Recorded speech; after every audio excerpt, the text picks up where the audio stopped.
வணக்கம் உறவுகளே! இன்னைக்கு ஒரு வீட்டு ஸ்டைல்ல எப்படி பாஸ்தா செய்யறதுன்னு தான் பார்க்கலாம் வாங்க.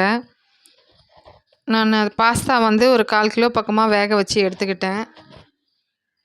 நல்லா சுடு தண்ணீல லைட்டா உப்பும், ஒரு ஸ்பூன் எண்ணெயும் விட்டு நல்லா வேக வச்சு அரை வேக்காடா எடுத்துக்கோங்க. எடுத்துட்டு இந்த மாரி வடிகட்டிட்டு வச்சுருங்க. நான் ஒரு கடாய் வச்சு அதில் 2 ஸ்பூன் எண்ணெய் ஊற்றிருக்கேன்.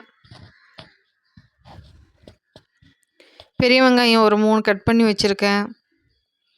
அப்புறம் ஒரு 10 கருவேப்பிலை, ஒரு சின்ன தக்காளி பழம், பூண்டு கொஞ்சம் இடித்து வச்சுருக்கேன். இடித்து வச்சு போட்டால் வாசனை நல்லா கமகமன்னு வரும்.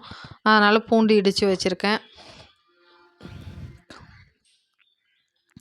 பாஸ்தாவில் லைட்டாக பச்சை தண்ணி மேலே ஊற்றுங்க வேக வச்சதில். அப்புறம் காஞ்ச கடாயில் 2 ஸ்பூன் கடுகு, சின்னதாக 2 கடுகு போட்டிருக்கேன், சின்ன கடுகு. பெரிய வெங்காயம், கருவேப்பிலை எல்லாம் எடுத்து போட்டு வணக்கலாம். கடுகு நல்லா பொரிஞ்சு வந்துடுச்சு. நல்லா இந்த ஸ்டேஜில் கொஞ்சம் பெரிய வெங்காயம் போட்டுக்கலாம். உங்களுக்கு பெரிய வெங்காயம் நிறையா தேவைன்னா கூட அரிஞ்சு போட்டுக்கோங்க. நான் ஒரு 2 வெங்காயம் எடுத்திருக்கேன், நீட்ட வாக்கில் அரிஞ்சு போட்டிருக்கேன்.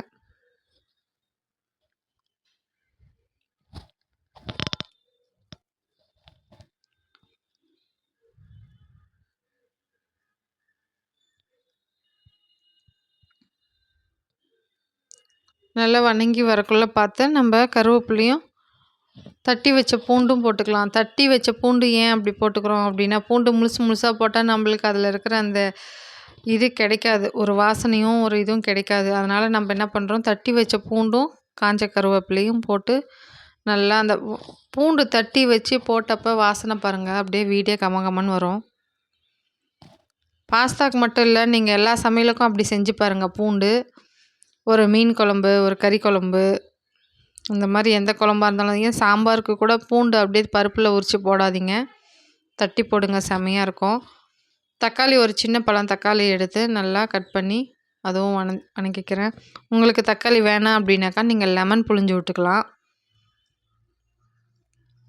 வெங்காயம், தக்காளி, பூண்டு எல்லாம் கொஞ்சம் ஒரு அரை வேக்காடாக வெந்த வாட்டி நம்ம என்ன பண்ணணும், ஒரு ஸ்பூன் உப்பு போட்டுக்கிறேன். உப்பு உங்களுக்கு எப்போ போடணுமோ அப்போ போட்டுக்கோங்க. நான் ஏற்கனவே பாஸ்தாவில் உப்பு போட்டு தான் வச்சுருக்கேன். அதனால் இதில் வந்து ஒரு ஸ்பூன் உப்பு, கரெக்டாக சின்ன ஸ்பூனில் ஒரு ஸ்பூன் உப்பு, 1.5 ஸ்பூன் உப்பு போடுறேன்.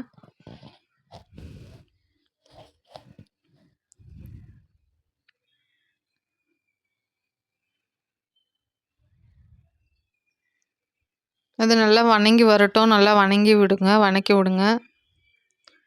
வெங்காயம், தக்காளி, பூண்டு எல்லாம் சேர்ந்து நல்லா வணங்கிடணும். அந்த எண்ணெயிலே நல்லா வதங்கி வந்த உடனே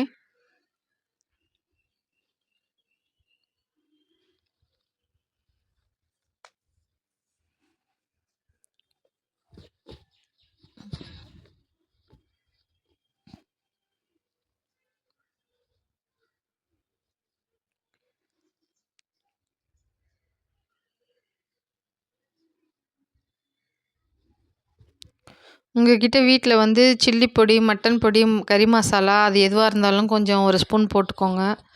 நல்லா ஸ்பைஸியாக இருக்கும். உங்களுக்கு எந்த அளவுக்கு காரம் தேவையோ அதுக்கு தகுந்த மாதிரி போட்டுக்கோங்க.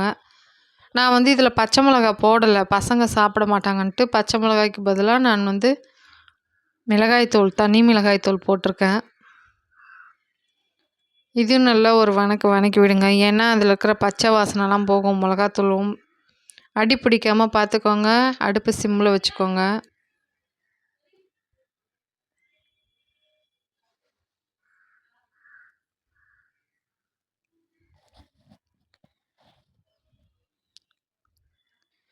ஓகே, நம்மளுக்கு இந்த இது ரெடி ஆயிடுச்சு. நான் வந்து ஒரே ஒரு முட்டை உடச்சி ஊற்றிக்கிறேன் இதில். உங்களுக்கு முட்டை வேணான்னா அவாய்ட் பண்ணிவிடுங்க. நான் முட்டை, சிக்கன் இருந்தாலும் போடலாம், நான் வெறும் முட்டை மட்டும் ஒன்றே ஒன்று போட்டுக்கிறேன்.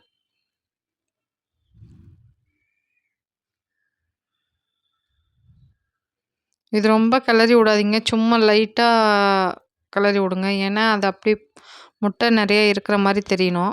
ரொம்ப கிளறி விட்டோம்னா அது அப்படியே துக்காட்டம் ஆகிடும், முட்டை இருக்கிற மாதிரியே தெரியாது நம்மளுக்கு. இந்த டைமில் நம்ம பாஸ்தா போட்டுக்கலாம். வேக வச்சு உப்பு லைட்டாக போட்டு ரொம்ப வேக வச்சிடாதீங்க. ரொம்ப வேக விட்டா இது குழஞ்சிடும். நல்லா இருக்காது பார்க்கறதுக்கு.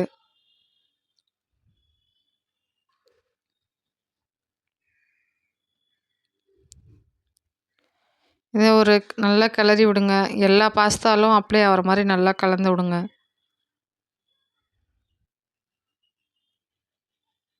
குழந்தைங்களுக்கு கொடுக்கும்போது காரம் கம்மியாக போட்டுக்கோங்க.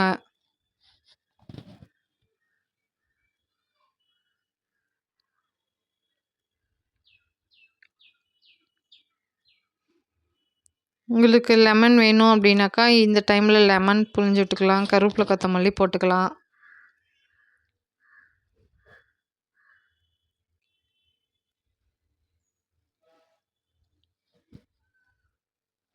ஓகே உறவுகளே, உங்களுக்கு இந்த பாஸ்தா பிடிச்சிருந்துச்சின்னா லைக் பண்ணுங்கள், ஷேர் பண்ணுங்கள், கமெண்ட் பண்ணுங்கள்.